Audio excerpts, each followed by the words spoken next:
Alors, votre chronique va porter sur les lobbies, qui est un monde opaque, bien souvent mystérieux, mais très puissant dans le domaine de la médecine.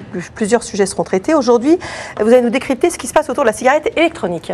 Oui, alors l'idée n'est pas de revenir sur le débat de santé publique, à savoir si la cigarette électronique est dangereuse ou pas pour la santé, mais on va essayer de s'intéresser aux coulisses de ce dossier, parce que le lobbying, c'est ça, c'est travailler en coulisses, essayer de faire pression sur la réglementation. Et là, pour le coup, la cigarette électronique est un cas typique, parce qu'il n'y a pas de loi encore, il n'y a pas de réglementation.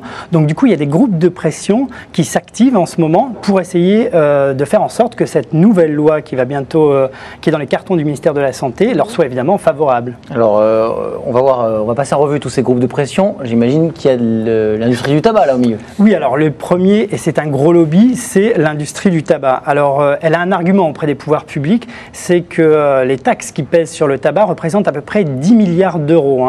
Et l'arrivée de cette cigarette électronique fait peur au lobby du tabac parce qu'on compte aujourd'hui à peu près 1 million de vapoteurs, c'est-à-dire d'adeptes de cette cigarette électronique. Et d'autant que les ventes de cigarettes aujourd'hui ne cessent de baisser, 9% en moins l'année dernière. Donc du coup, ils se sont... ils ont réagi vivement. Ils ont réagi vivement. Et alors, vous vous en souvenez, on en avait parlé sur ce plateau. En juin dernier, 42 députés qui font partie du club des amateurs de Havane, présidé par André Santini, ont été surpris par des caméras de France Télévisions. Alors voilà, il était dans un restaurant. Un très bon restaurant. Oui, voilà. Très cher. Mais très cher parce que l'addition s'est élevée à 10 000 euros. Alors il était attablé avec la présidente d'un grand groupe de tabac. Et qui c'est qui a payé les 10 000 euros? C'est l'industrie du tabac. C'est l'industrie du tabac, évidemment. Et c'est là où le bas blesse.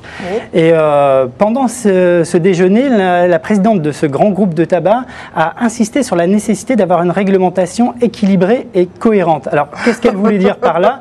Est-ce qu'elle voulait dire que les taxes, oui voilà, est-ce qu'elle voulait dire que les taxes qui pèsent aujourd'hui sur le tabac devaient aussi peser sur la cigarette électronique? Je vous laisse juge. Est-ce que quand même les repas, les cadeaux, les voyages, tout ça, c'est efficace ou pas?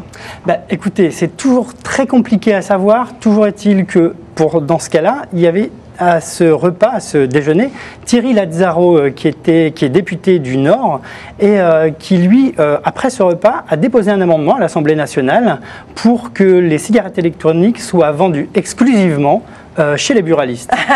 Donc ça marche. Ça marche, a priori. Alors, il y a un autre lobby très puissant qui s'invite dans le débat. Oui, alors l'autre lobby, la pharmacie, donc les laboratoires pharmaceutiques, parce qu'ils font en effet partie de ce marché d'une certaine façon, dans le sens où ils vendent des patchs, des gommes à mâcher, tous les substituts nicotiniques. Et il y a un chiffre qui attire leur attention en ce moment, c'est 100 millions d'euros, c'est le chiffre d'affaires que représente aujourd'hui la cigarette électronique. En France. Déjà ? En France, c'est énorme. Ah oui. Et donc, c'est tellement énorme que ça a dépassé le chiffre d'affaires des ventes des substituts nicotiniques. Donc, évidemment, c'est un pactole qui leur échappe, là, au laboratoire pharmaceutique. Ouais. Et puis, il y a les pharmaciens aussi. Alors, les pharmaciens, pour le coup, c'est assez clair. Ils n'ont pas le droit de vendre de cigarettes électroniques. La réglementation est claire. C'est l'ANSM le dit, les cigarettes électroniques ne peuvent être vendues en pharmacie. Pourtant, de nombreuses pharmacies en vendent. Donc là, pour le coup, c'est pas très... Mais là, il y a une décision qui va être prise, voilà. Qui devrait être prise. C'est ça. C'est-à-dire qu'aujourd'hui, toute la décision et tout l'enjeu, c'est de savoir dans quelle classe on va mettre cette cigarette électronique. Si on en fait un produit du tabac, alors... C'est les buralistes. Voilà, exactement. Ce sera une vente exclusive chez les buralistes. Si en revanche, on en fait un médicament qui nécessite une AMM ou un dispositif pour un sevrage tabagique, exactement, alors dans ce cas-là, les pharmaciens pourront les vendre.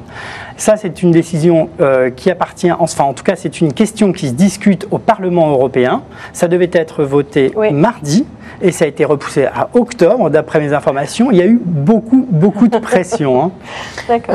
Concernant le lobby de la pharmacie, il y a un petit détail qui vous a gêné.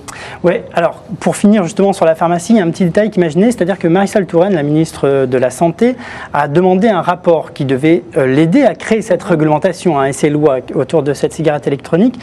Et ce qui s'est passé, c'est qu'elle a demandé à un professeur, un éminent pneumologue, qui s'appelle le professeur Dotzenberg. On l'a reçu. Se bat contre le tabac depuis très longtemps. Voilà, on l'a reçu de nombreuses fois ici. Le problème avec le professeur Dotzenberg, c'est qu'il a été rémunéré à plusieurs reprises par l'industrie pharmaceutique pour vanter les mérites des patchs, des gommes à mâcher, des substituts nicotiniques. On précise qu'il ne s'en est jamais caché. Il ne s'en est jamais caché. On peut retrouver ces informations sur le site de l'ANSM. Et donc, il a été rémunéré personnellement ou via son association. Alors, en fait, c'est que très compliqué dans ce domaine de faire des liens. En tout cas, là, il y a un lien d'intérêt qui est clair. Et je dis simplement que c'est gênant, en fait. C'est toujours gênant. C'est pas qu'il ne pense pas bien à cause de ses intérêts. Exactement. Mais c'est un point... Oui, un lien d'intérêt ne veut pas dire malhonnêteté. Mais ça... Ni corruption. Ni corruption, mais ça suscite... Mais c'est toujours gênant parce qu'on n'est pas blanc, donc... Et puis juste pour les fabricants de cigarettes électroniques, vous le disiez 100 millions, mais en fait ils s'organisent là. Ah oui, alors là ils s'organisent et puis alors c'est un marché très florissant, en pleine effervescence, 600 boutiques et donc ils s'organisent pour faire face justement aux deux autres lobbies qui sont le tabac et la pharmacie qui sont très puissants. Donc les spécialistes qui vendent ces cigarettes s'organisent sous le terme de collectif d'acteurs de la cigarette électronique. Et donc, ils ont commencé par faire appel à une grosse agence de lobbying. Ils ont fait comme les autres. Donc, c'est Havas, pour ne pas la citer. C'est fou, ça.